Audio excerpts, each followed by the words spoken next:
SCO summit, दादागिरी और ताकत की राजनीति बर्दाश्त नहीं, ट्रंप का नाम लिए बिना शी जिनपिंग का बड़ा हमला। एससीओ समिट, चीनी राष्ट्रपति शी जिनपिंग ने शंघाई सहयोग संगठन एससीओ के शिखर सम्मेलन में अंतर्राष्ट्रीय व्यवस्था में दादागिरी वाले व्यवहार की आलोचना की और निष्पक्ष, न्यायपूर्ण तथा बहुपक्षीय व्यवस्था की मांग की। उन्होंने सभी देशों से सहयोग, विविधता का सम्मान और साझा विकास को बढ़ावा देने की अपील की। जिनपिंग ने मतभेदों के बावजूद एकता बनाए रखने पर जोर दिया। शंघाई सहयोग संगठन एससीओ की शुरुआत में चीन के राष्ट्रपति शी जिनपिंग ने अंतर्राष्ट्रीय व्यवस्था में धमकी वाले व्यवहार की कड़ी आलोचना की और अधिक निष्पक्षता, न्याय और बहुपक्षीयता की मांग की। जिनपिंग की ओर से यह टिप्पणी ऐसे समय में आई है जब चीन ने अमेरिका के राष्ट्रपति डोनाल्ड ट्रंप की ओर से भारत समेत कई देशों पर भारी टैरिफ लगाए जाने की कड़ी निंदा की है। फिलहाल अमेरिका और चीन ने टैरिफ पर एक अस्थायी समझौता किया है, जिसमें ट्रंप ने बीजिंग पर भारी टैरिफ को फिर से 90 दिनों के लिए टाला है ताकि बातचीत जारी रह सके।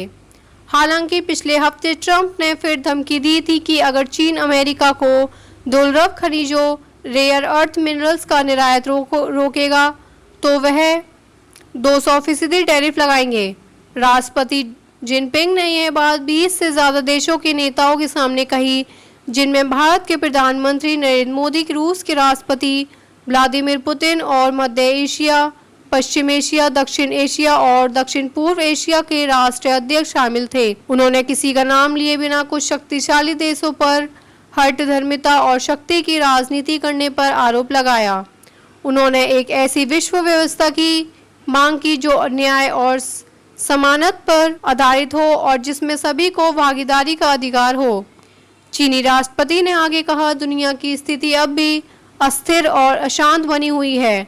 हमें धमकाने की राजनीति को नकारना होगा, बाहरी दखल का विरोध करना होगा और सभी देशों के विकास के अधिकारों की रक्षा करनी होगी। जिनपिंग ने बहुपक्षीयता की पैरवी करते हुए संयुक्त राष्ट्र की भूमिका को बचाए रखने और वैश्विक व्यापार की अखंडता बनाए रखने की जरूरत पर जोर दिया। उन्होंने कहा, हम न्याय और समानता का समर्थन करते हैं और हठधर्मी ताकतों और शक्ति की राजनीति का विरोध करते हैं। उन्होंने यह भी कहा कि अंतर्राष्ट्रीय मामलों में सम्मान पर आधारित रचनात्मक भागीदारी होना चाहिए।